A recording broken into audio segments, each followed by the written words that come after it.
conquistados. Pet, 4 títulos. E o Arrascaeta, 7 títulos com o Flamengo. Eu vou passar essa bola para eles. Vou tentar me livrar dessa. Começo pelo Mansur.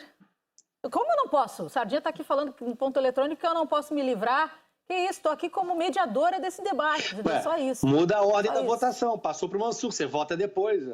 Vai lá, Mansur. Mas vota, exatamente. Não consegui me livrar. Vai. Não, olha só, o Petkovic ele é enorme na história do Flamengo em termos de representatividade e de qualidade técnica. Ele participa de uma conquista com um gol que é muito marcante no tricampeonato de 2001. E aí, quando a gente fala disso, é sempre bom a gente transpor um pouco para o contexto da época. Na época, os campeonatos estaduais ainda eram torneios que eram uma fase final, em que você ainda tinha essa sensação. Então, ele é muito marcante. Agora, o Arrascaeta, para mim, além de ser um jogador extraordinário, para mim, talvez o jogador mais diferente desse elenco de altíssimo nível do Flamengo, ele participa também de uma conquista de um padrão acima, que é a Libertadores, com uma participação muito fundamental. Então, por isso, para mim, eu coloco o Arrascaeta um degrauzinho acima. Rafael Rezende, sua vez. Cara, essa pergunta é pesada. Que bomba mesmo, né? Sim, o Mansur explanou bem. Eu entendo a explicação. Eu ainda acho que a relevância do Pet nas passagens dele era maior do que a relevância. Não que o Arrascaeta não tenha relevância, e essa comparação parece pesada nesse sentido. É como se esse Flamengo tivesse no entorno do Arrascaeta gente que acaba atraindo mais protagonismo do que ele próprio. Eu acho o Arrascaeta um jogadorzaço, mas se tivesse que ficar com um, pelo quão emblemático pelo momento decisivo ter sido dos pés dele, a gente está vendo um deles, né, esse momento fantástico, os gols olímpicos, quem não se lembra na campanha de 2009, eu acho o Pet mais emblemático, até porque não era um super Flamengo. Era um Flamengo de massa, obviamente, mas não era um Flamengo estruturado para dominar o futebol ou para buscar esse domínio, como é o Flamengo dos últimos anos, né? O Arrascaeta vive uma fase esplendorosa do ponto de vista de clube. O Pet não viveu isso. O título de 2009 é quase uma aberração, né? Para o que era o planejamento, para o que foi a sequência do Flamengo na temporada, dentro do Brasileiro, e a forma como tudo aconteceu na reta final, uma arrancada fantástica. Eu fico com o Pet, mas sem um pingo de desmerecimento ao que é essa trajetória que o Arrascaeta escreve no Fla. E que não acabou, né? Então ainda pode encorpar e bastante, né, o número de títulos nos próximos anos. Gostei muito da tua explicação, Rafa. E pego carona também, porque não tem como eu não me posicionar aqui, porque o Caê disse que vai ser o último, né? Então eu tenho que falar também. Exatamente. Pô, o Pet... Mas aqui, ó, antes de você, então, a gente tem que já decidir quem que seria o voto de Minerva, porque pode ser que dê empate. Né? O Sardinha?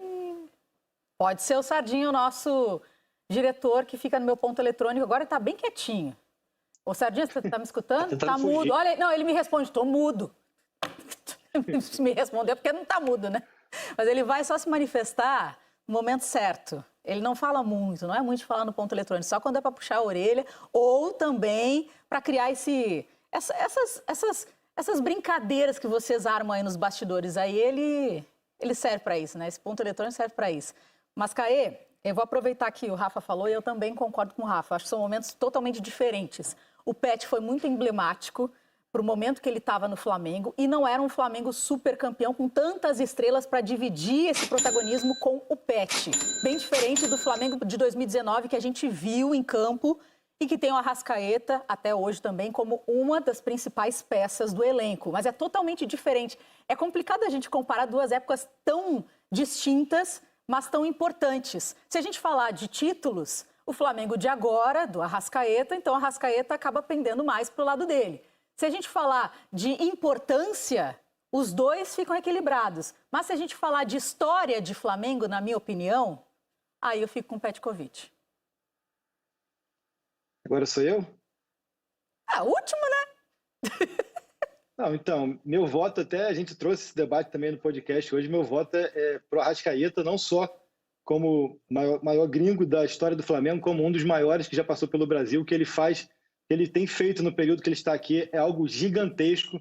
Ele é bicampeão da Copa do Brasil, ele é bicampeão brasileiro, ele é campeão da Libertadores, ele é campeão da Supercopa, ele é campeão da Recopa, com gols nas 2 finais de Copa do Brasil, sendo decisivo na final da Libertadores, roubando bola e dando assistência, sendo, na opinião minha e do Mansur, trouxemos isso mais cedo também, o craque do último Brasileirão, sendo muito importante. Então, assim, eu acho que falta ele marketing, falta ele querer se vender mais, mas é uma coisa que nitidamente ele não quer. A tão famosa frase do Thiago Neves de que ele é tímido, não é uma timidez no sentido de não curtir os momentos ali com os amigos, mas ele não faz questão de se vender. Então, acho que isso falta a ele, mas me impressiona muito a capacidade que ele tem de decidir jogos de maneira muito simples, seja dando assistência ou marcando gols. Pet foi gigantesco, jamais vou querer diminuir o Pet na história do Flamengo.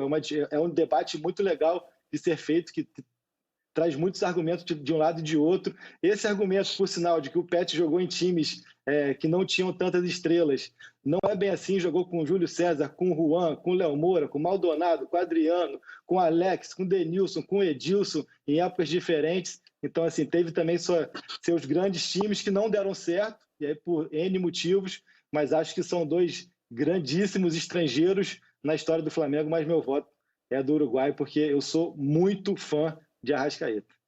Somos fãs, né? Tem como não ser fã do Arrascaeta? Agora, eu vou dizer uma coisa. Demais.